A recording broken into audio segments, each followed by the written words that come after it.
욥기 21장을 보겠습니다.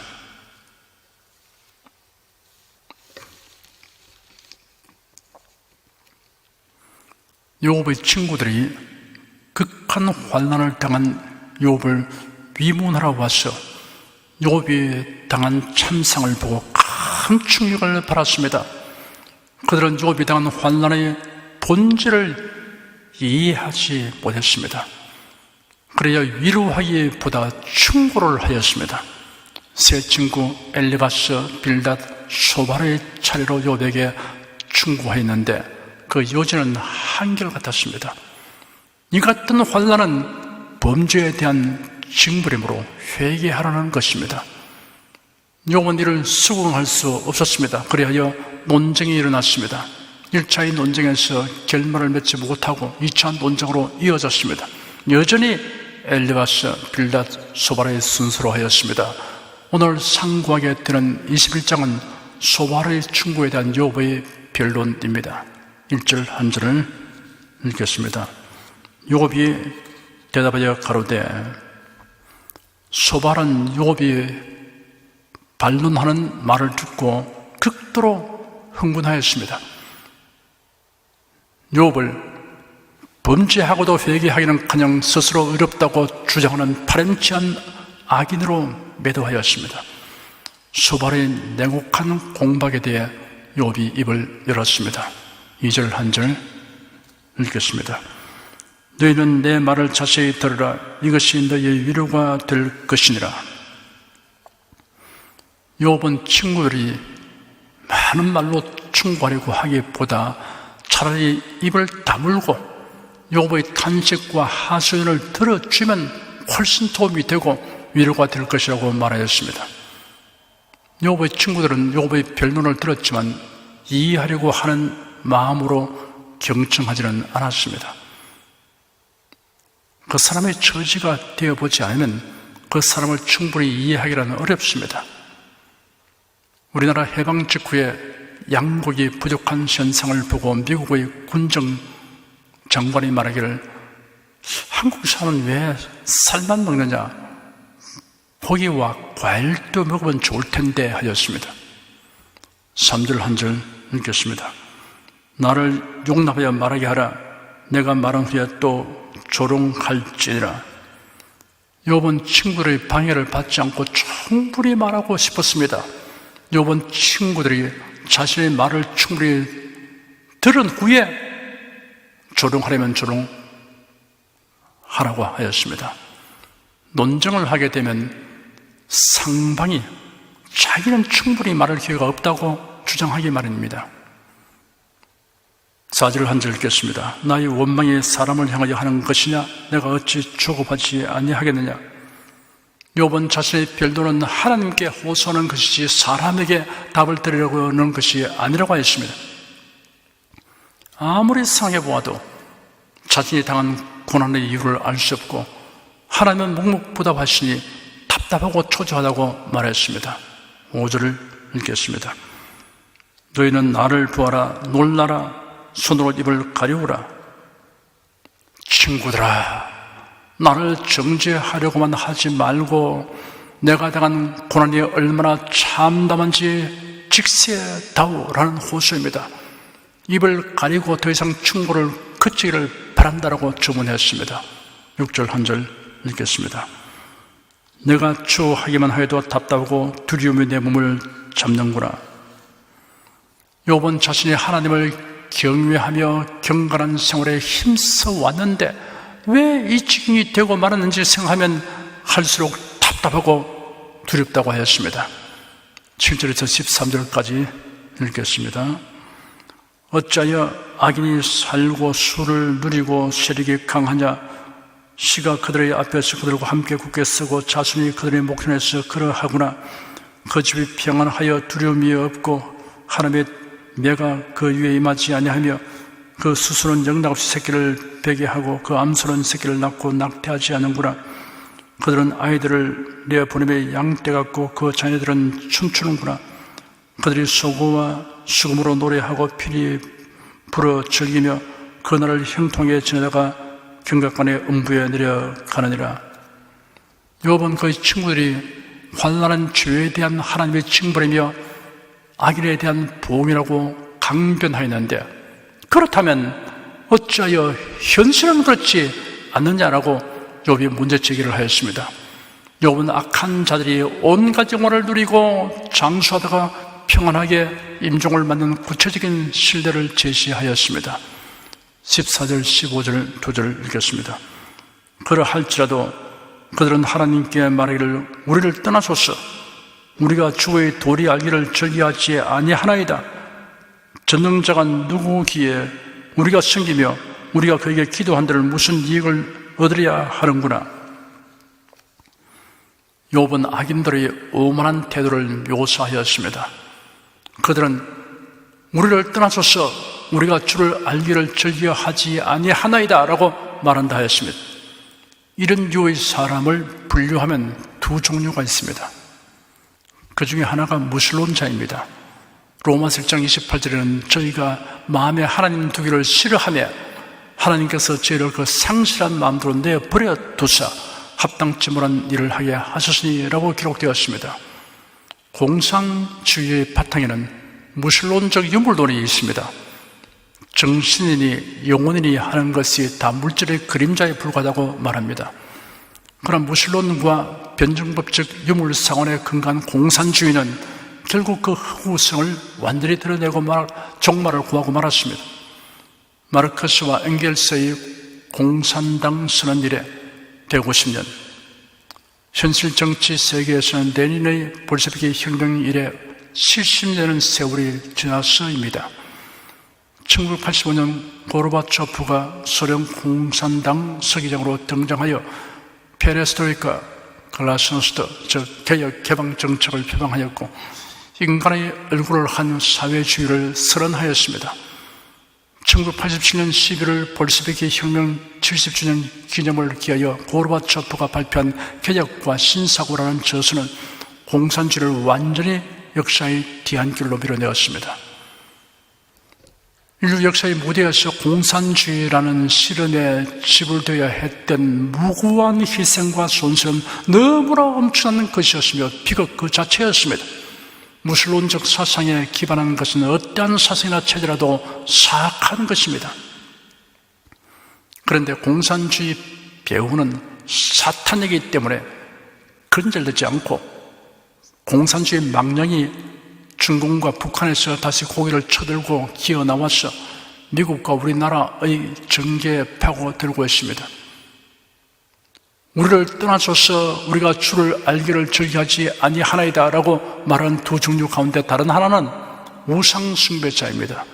로마서 1장에 기록되기를 창세로부터 거의 보이지 아니하는 것들 곧 거의 영원하신 능력과 신성이 그 만드신 만물에 분명히 보여 알게 되나니 그러므로 저희가 핑계치 못할지니라. 하나님을 알되 하나님으로 영화롭게도 아니하며 감사지도 아니하고 오히려 그 생각이 허망하여지며 미련한 마음이 어두워지나니 스스로 지혜있다 하나 우준하게 되어 썩어지지 아니한 하나님의 영광을 썩어질 사람과 검수와 버려질 형상을 우상으로 바꾸느니라 하였습니다. 하나님을 섬기지 아니해도 우리는 잘 살고 있다라는 말은 하나님의 존재를 부정한 논리에 속합니다. 하나님을 부정해도 아무 어림이 없이 살아가는 것이 하나님이 존재하지 않는다는 것을 증명하는 것이라고 주장하는 것은 무지와 어리석음의 극치입니다. 눈을 감고 태양은 없다고 말하는 것이나 다름없습니다. 16절 한 절 읽겠습니다. 그들의 폭력이 그들의 손으로 말미암은 것이 아니니라. 악인의 계획은 나와 판이하니라. 욥은 이 같은 악인들과 자신을 차별화했습니다. 악인들은 자기가 잘나서 잘 사는 줄 알고 있지만 자신은 전날에 번영한 생활을 할 때에도 그 모든 것이 하나님의 은혜라는 것을 믿고 있었습니다. 소위 악인의 형통이란 하나님께서 악인의 행사를 묵과하신다는 뜻이 아닙니다. 그 이유를 몇 가지로 나누어 볼 수 있습니다. 첫째, 보편적인 하나님의 은총이 있습니다. 하나님은 악인에게나 선에게나 동일하게 햇빛과 비를 주십니다. 하나님의 정하신 자연 법칙은 누구에게나 동일하게 적용됩니다. 악인이든 선이든 법칙을 활용하면 같은 결과를 얻게 되고 법칙을 어기면 상응하는 대가를 치르게 됩니다. 하나님에 대한 신앙이 있든 없든 열심히 공부하는 학생은 성적이 향상되고 게을러 노력하지 않으면 낙제하기 마련입니다. 둘째, 하나님께서 그를 버리셨기 때문입니다. 그가 강팍하고 상실한 마음으로 행하도록 내버려 둔 것입니다. 로마서 1장 28절에는 또한 저희가 마음에 하나님 두기를 싫어하며 하나님께서 저희를 그 상실한 마음으로 내버려 두사 합당치 못한 일을 하게 하시네라고 기록되었습니다. 미련한 자의 평안과 형통은 자기 행위의 정당화를 강화시킵니다. 그러여 복음을 배척하고 계속 불신앙의 길로 나아가서 멸망하게 됩니다. 셋째, 하나님께서 그가 깨닫고 회개하기를 원하여 길이 참으시기 때문입니다. 회개하지 않은 자에게 이 말 최후의 심판이 면제되는 일은 없습니다. 17절, 18절 두 절 읽겠습니다. 악인의 등불이 꺼짐이나 재앙이 그들에게 임함이나 하나님의 진노하사 그들을 궁극게 하심이라. 그들이 바람 앞에 금불같이 폭풍에 불려가는 겨같이 되는 일이 몇 번이나 있었느냐.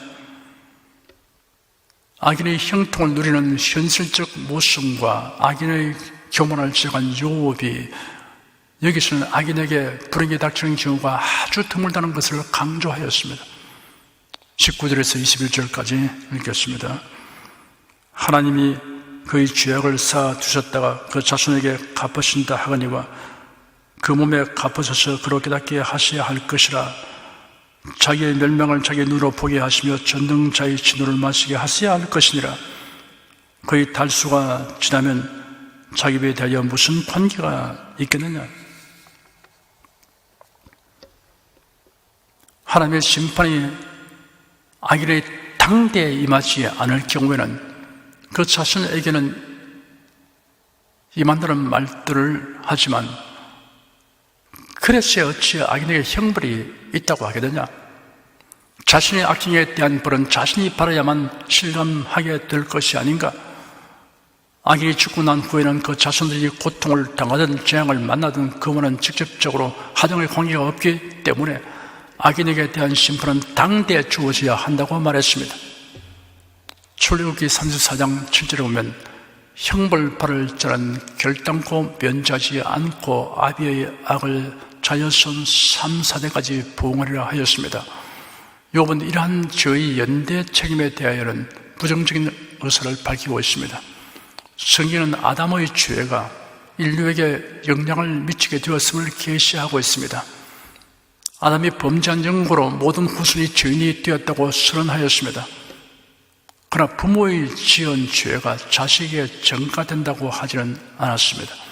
부모의 죄성을 물려받아 죄의 본성대로 행하면 그 행한 일로 말미암은 결과와 책임은 행한 자에게 있는 것입니다. 부모의 범죄가 자신에게 손실과 고통을 주는 경우들이 있지만 반드시 그런 것은 아닙니다. 가계의 저주론을 주장하는 자들은 조상들로 인해 내려온 저주를 찾아서 이를 구체적으로 회개하고 근절시켜야 한다고 하는데 이런 가르침은 무속적 신앙에서 온 것입니다. 성경은 각 사람이 예수 그리스도를 믿으면 죄와 율법의 저주에서 자유를 얻고 의롭게 된다고 했습니다. 하지만 부모와 선조들이 행하던 죄악된 행실은 본받지 않도록 해야 합니다. 22절 한 절 읽겠습니다. 그러나 하나님은 높은 자들을 심판하시니 누가 능히 하나님께 지식을 가르치겠느냐. 하나님을 판단할 만큼 존귀하고 유식한 존재는 없다고 말하여 욥은 그의 친구들이 온갖 지식을 다 동원하여 충고하고 비난하는 말을 하지만 그들의 충고는 유치한 말장난에 불과하다는 것을 지적하려고 하였습니다. 23절에서 26절까지 읽겠습니다. 어떤 사람은 죽도록 기운이 충실하여 평강하며 안일하고 그 그릇은 저지 가득하며 그 골수는 윤대가였고 어떤 사람은 죽도록 마음에 고통하고 복을 맛보지 못하였어도 이 둘이 일반으로 흙 속에 눕고 그 위에 구더기가 데피는구나. 번영을 누리는 불의하고 악한 자나 고난 중에 살았던 경건하고 외로운 자나 죽기는 매 한 가지다라고 말했습니다. 사람들은 육에 속한 차등의 우열을 다툴 뿐 아니라 죽음에도 차등을 나타내려고 합니다.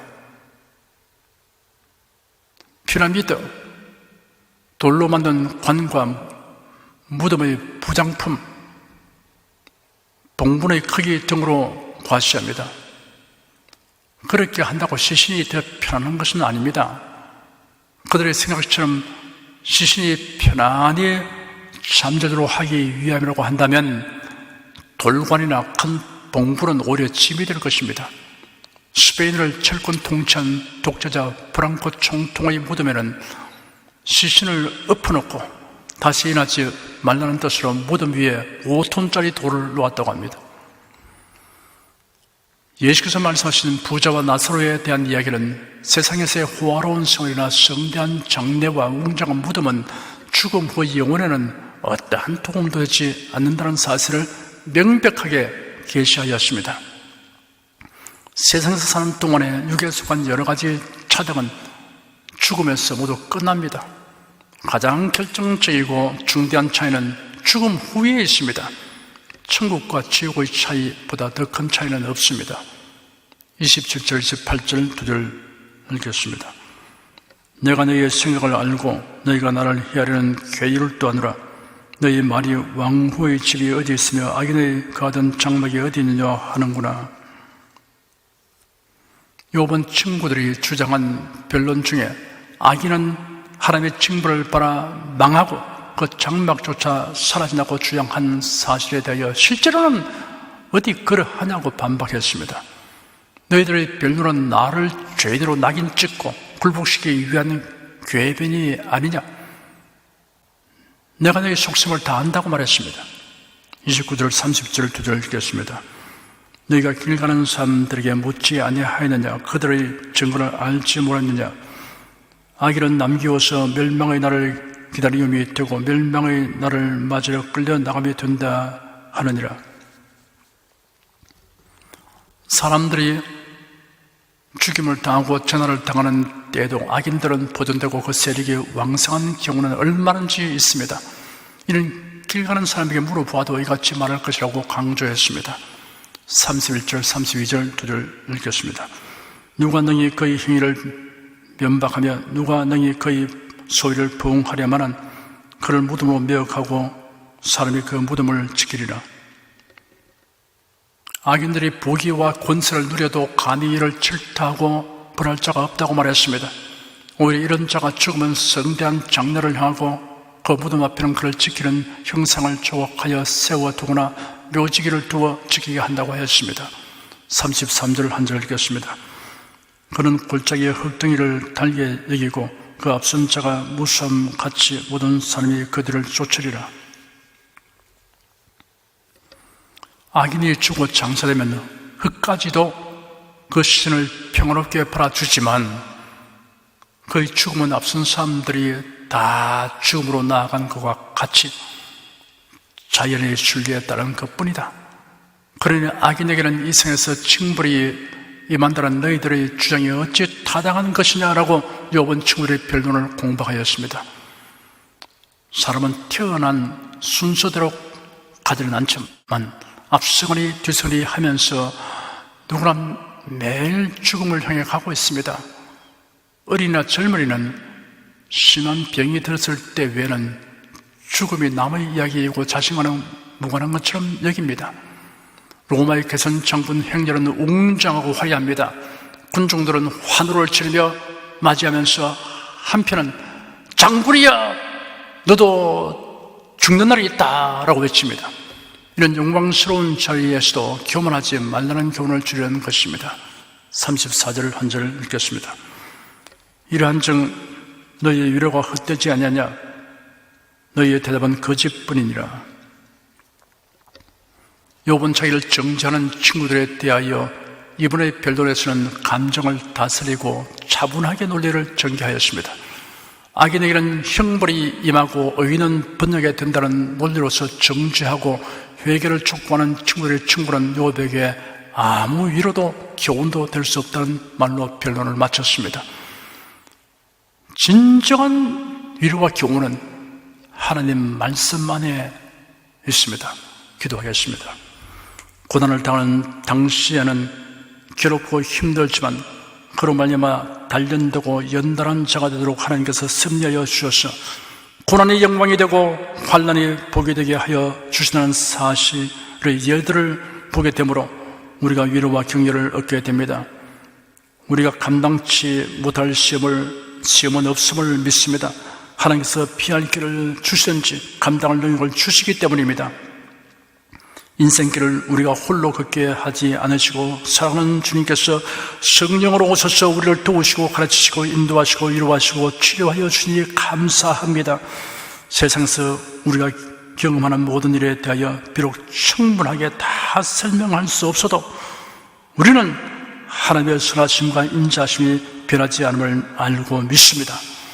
온갖 고난에 대하여 우리가 충분히 이해하지 못하여도 하나님을 사랑하는 자, 곧 그 뜻대로 부르심을 입은 자들에게는 모든 것이 합력하여 선을 이루게 하시는 하나님을 믿고 인내할 수 있습니다.